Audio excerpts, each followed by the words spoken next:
झी5 आजच सबस्क्राईब करा आणि पहा तुमचे आवडते शोज। मी जातो, आईकडेच जातो। थँक्यू। या सॉरी।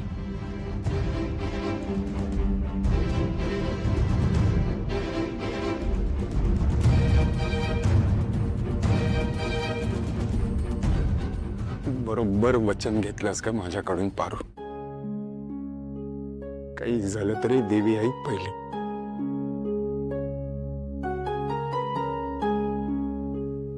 त्या जगासमोर जरी आपण आपलं नातं स्वीकारू शकलो नाही ना,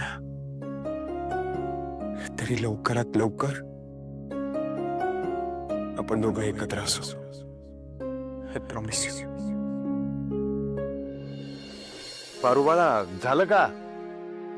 वय बा आले। हो। बा मी पडदिशी हे देऊन नाही, मी जाऊन देऊन येतो। तू स्वयंपाकाचं बघ ना। आलो हा?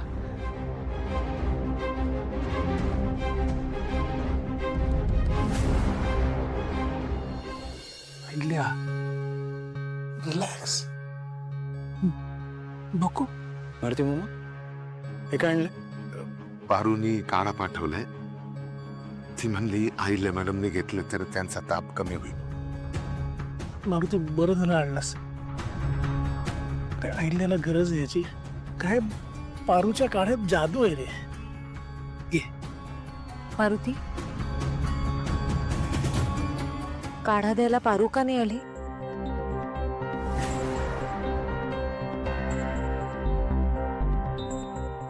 माफ करा मॅडम, मीच तिला येऊ नको म्हणलं। कारण त्या फोटोमुळे जो काही गदारोळ झालाय आणि त्याचा तुम्हाला जो काही त्रास झालाय ते मी पाहिलंय ना। आणि तुम्हाला तर माहिती आहे की पारूचा स्वभाव कसा आहे, अल्लड आहे ती। आणि त्याच्यामुळे कुणाला त्रास नको म्हणूनच मी तिला नको जाऊ म्हणलं। मारुती, असं काहीही मनात आणू नकोस। असं कसं मनात आणू नको?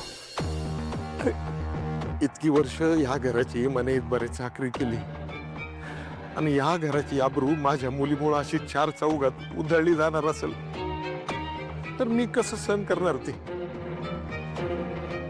या घराकडून कुणी वाकडं बोट जरी केलं ना तरी ते मला खपणार नाही। तसा विचार करायच्या आतच ते मी बोट छाटून टाकेन। आणि या घराच्या दुःखासाठी जर मी किंवा माझी पारू जबाबदार ठरणार असेल ना तर मी आधी स्वतःला संपून घे। मारुती, मारुती,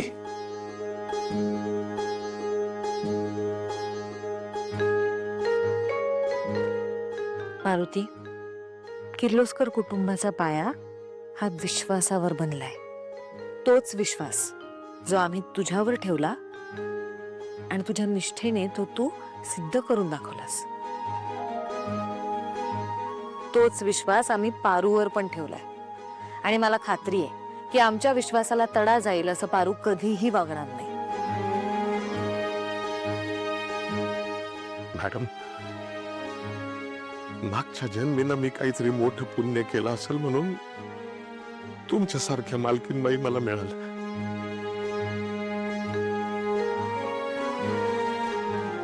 मारुती, पारूला पाठवून दे। हा होय।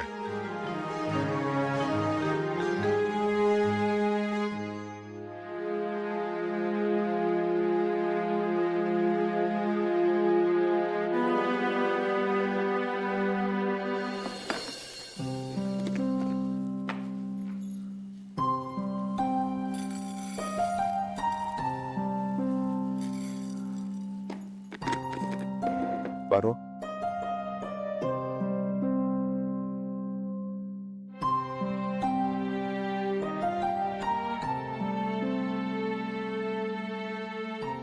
थँक्यू तो काढा पाठवल्याबद्दल। पण तू जरी आणून नाही दिला तरी मला माहिती आहे तू तुझ्या देवी आईशिवाय नाही राहू शकत। आदित्य सर, समजा जग एकीकडं ना माझ्या देवी आई एकीकडं. माझ्या देवी आई माझ्यासाठी समजा काही आहे.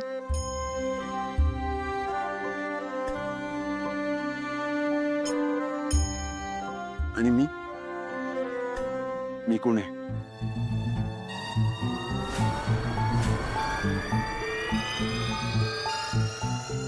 आदित्य सर, मला भीती वाटते अजून. कशाची? आपण जी वाट धरली ती बिकट आहे, काळोख्याची आहे. मला चाच पडायला होते, सावरायला नाही जमत. भारू, मग मी कशासाठी आहे? मान्य आहे आपण जी वाट निवडली ती खडतर आहे, बिकट आहे, पण तू जर माझ्या सोबत असशील तर मग काय अडचण आहे? ट्रस्ट मी, तू फक्त माझ्या सोबत राहा. मग तू जगातल्या मला कुठल्याही वाट्यावर चालायला सांग, मी चालेल. आदित्य सर, हे समजा बोलायला सोपं आहे, ऐकायला बी बरं वाटतंय, पण परिस्थिती काय आहे हे तुम्हाला माहित आहे. काय? हे बघा, देवी आईंना हे समजा नाही चालणार. त्या मला तुमच्या सोबत नाही बघू शकत. त्यांना त्यांच्या मुलासाठी योग्य मुलगी पाहिजे आहे. आणि ती योग्य मुलगी तू आहेस. तू आहेस ती योग्य मुलगी. आई जी माझ्यासाठी मुलगी शोधत आहे ती दुसरी तिसरी कोणी नसून तू आहेस पारू. आईचं तुझ्यावर किती जीव आहे तुला माहिती आहे ना. देवी आई माझ्यावर जीव लावतात, ते वेगळ्या नजरेनं, वेगळ्या नात्यानं. हे बघा, मी त्यांच्यासाठी माझ्या बाची संस्कारी एक बिनाई वाढलेली पोर आहे. मग काय? त्या मला या घरचे सोन म्हणून कधीच बघू शकत नाहीत सर. आणि माझी किती बी इच्छा असली ना तरी हे सपन मी नाही बघू शकत. का पारू, तू बरोबर चुकीचा अर्थ लावतेस का? बरं, इकडे बघ. मला सांग, सकाळी उठल्यापासून रात्री झोपेपर्यंत आईला तू तिच्या आसपास हवी असतेस. या घरावर कधीही कुठलंही काही संकट आलं तर सगळ्यात पहिली धावून जाणारी तू असतेस, स्वतःची जीवाची पर्वा न करता. प्रत्येकावर इतकं जीव लावतेस, इतकी काळजी घेतेस, इतकं प्रेम करतेस. आईचा, बाबांचा, माझा जीव वाचवलायस तू. तुला सगळ्यांना काय हवं नको ते बघत असतेस. मी ऑफिसला गेल्यावर माझं खाणं पिणं सगळं तू मेंटेन करतेस का? अजून काय आणि किती मोजून सांगू तुला? पण एवढे सगळे गुण असणारी व्यक्ती माझी लाईफ पार्टनर का असू शकत नाही? सांग मला. आणि या सगळ्या गोष्टी माहिती आईला, म्हणून तर ती तुझ्यावर जीव लावते, स्वतःच्या मुलीसारखा जीव लावते ग. आणि तो दिवस दूर नाही जेव्हा ती सून म्हणून सुद्धा तुझा स्वीकार करेल. Trust me. आदित्य सर, हे बघा, दिशा मॅडम आणि अनुष्का मॅडम मुळे आपलं घर लई संकटातनं गेलं आहे. हरी सरांसारख्या चांगल्या माणसाला आपण घालवून बसलोय. त्यामुळं आता आपल्या फिरमामुळं अजून एक संकट आलेलं नकोय मला. म्हणून माझं धाडस नाही होत हे सपन बघायचं. अरे पारू, आदित्य सर, मला लई काम आहेत, तुम्ही जा. तुम्ही बोलतो तुझ्याशी. पारू,